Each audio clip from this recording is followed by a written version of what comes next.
Her cheeks were red from the cold, and she grinned up at him as he turned on the seat. "Come on, Daddy. Just once more, please." "Better make it quick."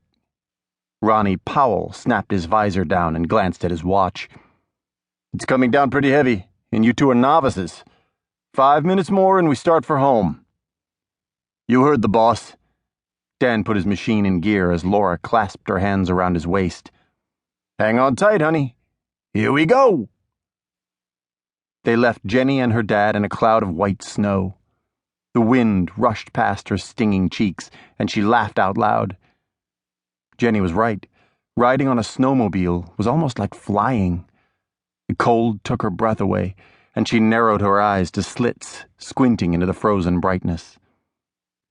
They were rounding the far corner of the trail now, between the tall pines, and she didn't ever want to go home. If only she had wings and could fly through the snow forever. She gave a delighted squeal as the machine made a sharp turn to the right, cutting across uncharted snow between the trails.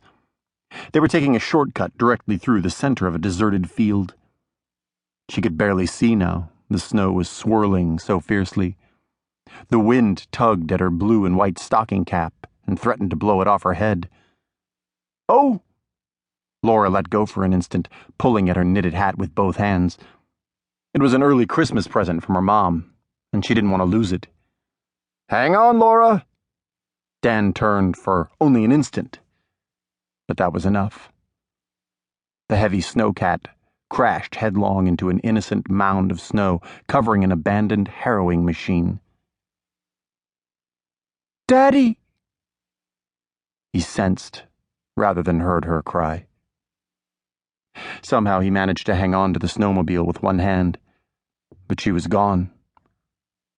Tipped out in a tumbling arc, propelled forward by the force of the crash. There was a sickening lurch as the machine toppled, and he heard a snap like a firecracker as pain exploded in his head.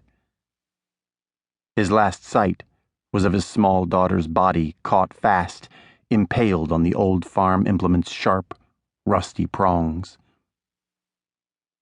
It seemed to take forever for the darkness to come, rolling over him in deep, compassionate waves. The wind picked up around 2:30 and blew the snow in rattling gusts past the kitchen window. Soon, ice crystals were pinging against the glass, and Marian peered out into the blinding swirls, listening for the car in the driveway.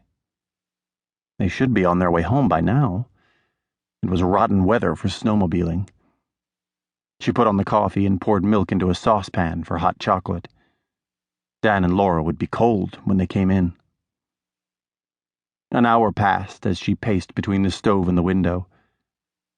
Perhaps they had stopped on the way.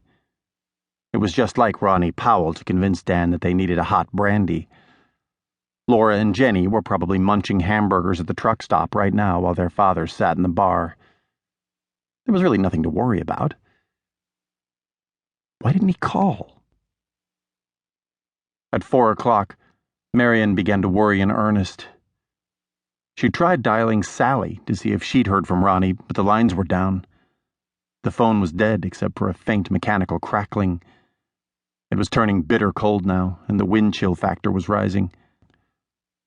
Marian wished that she'd given in and let Laura wear her new blue coat. It was warmer than the old parka. What if they were stuck out there in the middle of the frozen snow? Marian forced herself to calm down. Of course they were fine. She was just borrowing trouble. But the heavy curtain of snow outside the glass was an impenetrable barrier, and she couldn't help feeling that somewhere in that wall of icy white, her husband and daughter were in trouble. Her worst fears were realized when the patrol car drove up outside. They were hesitant about getting out of the car. Sheriff Bates first, and then Sally.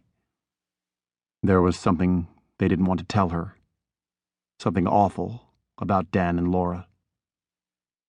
Marian threw open the door and stood waiting, alone and fearful in the numbing cold.